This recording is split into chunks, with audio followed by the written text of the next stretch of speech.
Ka-Alpha Adventure Farms, ang temperature at humidity requirements ba ng itlog ng manok, bibe, gansa, pabo ay pare-pareho ba?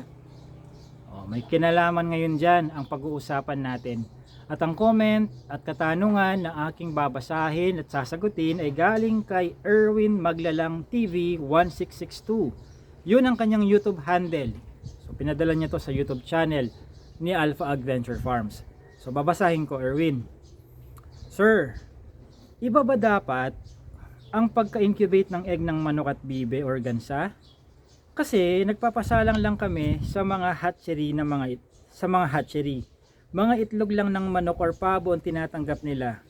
Sa mga bibe or gansa, hindi. Salamat, sir. So, nalilito or maybe confused si Erwin dito. Bakit yung hatchery na kung kanino sila nagpapapisa ay itlog lang ng manok at pabo ang tinatanggap? Bakit ayaw nilang tanggapin ang itlog ng bibe or gansa? May ganito rin akong experience kasi nung nagsimula ako, wala naman akong incubator pa noon, no? Napag-aralan ko na lang later on yung paggawa ng incubator, yung sarili kong design, yung sarili kong gusto na design na incubator. Pero nung una nakikisalang lang din ako doon sa mga poultry stores na mayroong incubator na tumatanggap ng mga nagpapasalang, nag-aarkila. Yung inaarkilahan ko noon, hindi rin sila tumatanggap ng itlog ng Peking duck.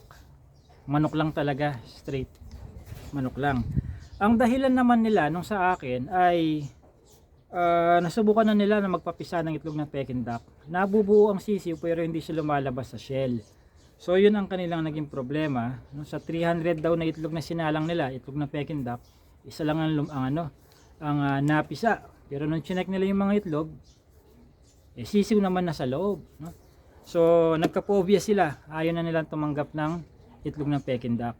Now, nung nag-aaral naman ako sa animal science, doon ko na pag-alaman na pare-parehas lang ang temperature at saka relative humidity requirements ng itlog ng manok, pabo, gansa, bengala, Muscovy duck, Peking duck. Nagkakaiba lang sila doon sa tagal, duration, or bilang ng araw para sa ganitong temperature at para sa ganitong relative humidity. Tandaan, ang itlog ng manok ay 21 days na naka-incubate. Ang itlog ng bibe, yung Muscovy duck o yung pato na alam natin, no, local sa Pilipinas, kaya yung Peking duck, 28 days ang mga yan, no? Ang itlog naman ng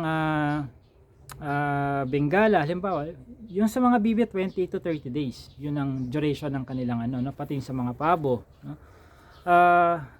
Kung sa manok, no, sa itlog kasi ng manok, yung target natin na temperature sa first 18 days ay between 37.2 to 37.8 degrees centigrade.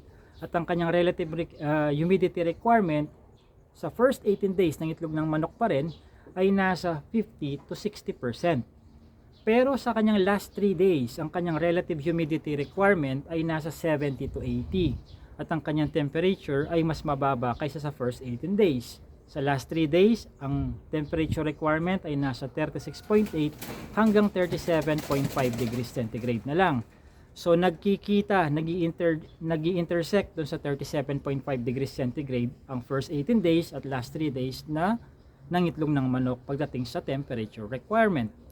Ngayon, sa itlog ng gansa, pabo, bibe, diyan na magkakaiba, no? Kasi yung first sa manok, first 18 days, sa mga itlog naman ng pabo, gansa, bibe ay first 25 days, no?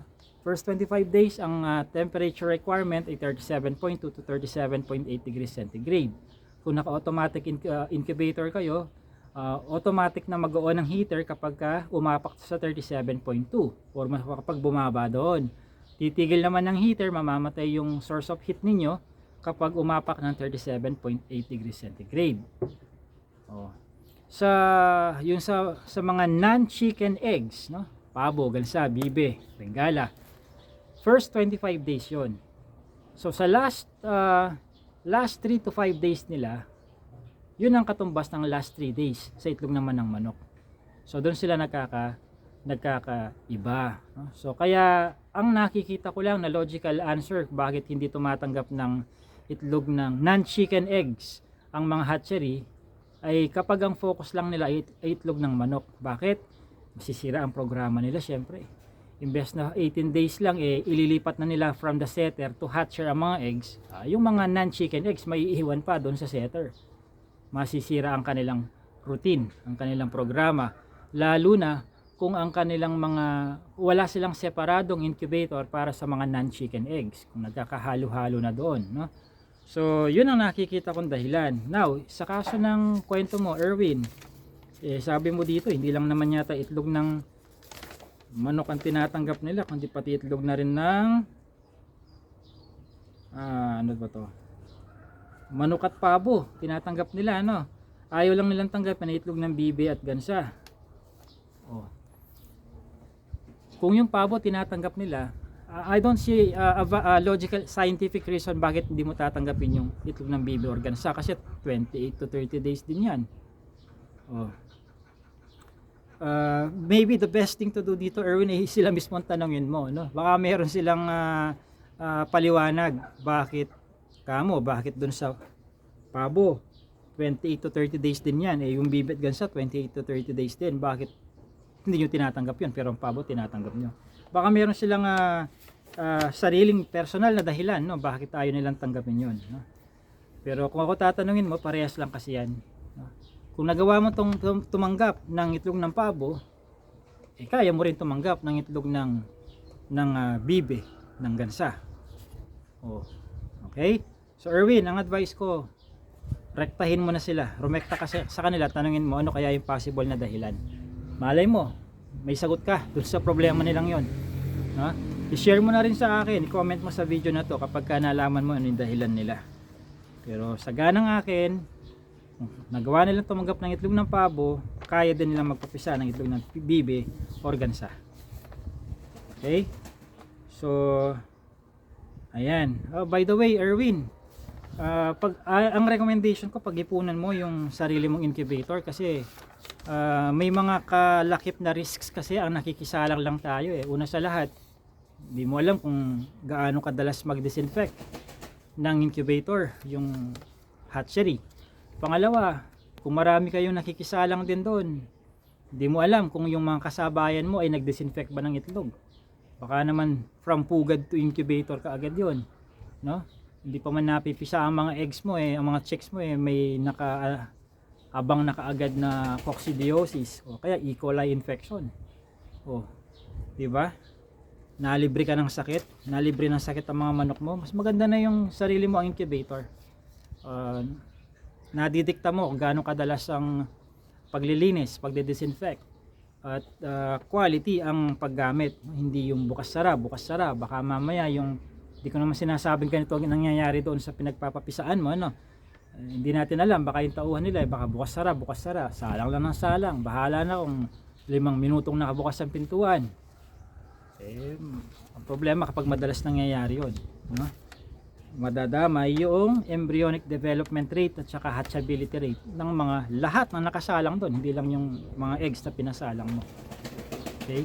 Isa pa, paano kung nagkakaroon ng swap ng itlog dyan? Malay mo pa ba? Diba?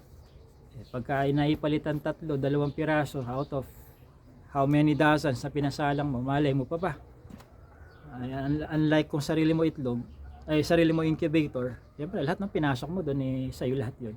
Ikaw lang gumagamit Okay? So sa mga gustong bumili pala ng incubators, pwede kayong magpagawa sa akin sa kay Alpha Adventure Farms. So nakakasiguro kayo na yung technology ginagamit ko ay siya yung umuubra dito sa Alpha Adventure Farms. Dahil hindi lang kami fabricator ng incubator, hatchery din kami. Nga lang, hindi kami tumatanggap ng papisa galing labas. It's for biosecurity. No? Kagaya nga ng mga pinagsasabi ko dito, no? Alangan namang sinabi ko yun tapos iba-violate ko sa sarili kong practice. Hindi naman po pwede. So nandiyan sa description ng video ang link sa pagbili ng incubator kay Alpha Adventure Farms. Sa mga gustong matutunan ang lahat ng aking programa sa pag-aalaga ng manok, magmula sa cultural management hanggang marketing, hanggang sa pagpili ng pagkakakitaan na kaya lang ng inyong budget, as far as the heritage chicken is concerned, may modules 1, 2, and 3 tayo. Iwan ko na lang sa description ng video yung link. Bahala na kayong mag-click at magbasa Self-explanatory, simpleng English lang naman ang ginamit ko doon, maiintindihan ninyo.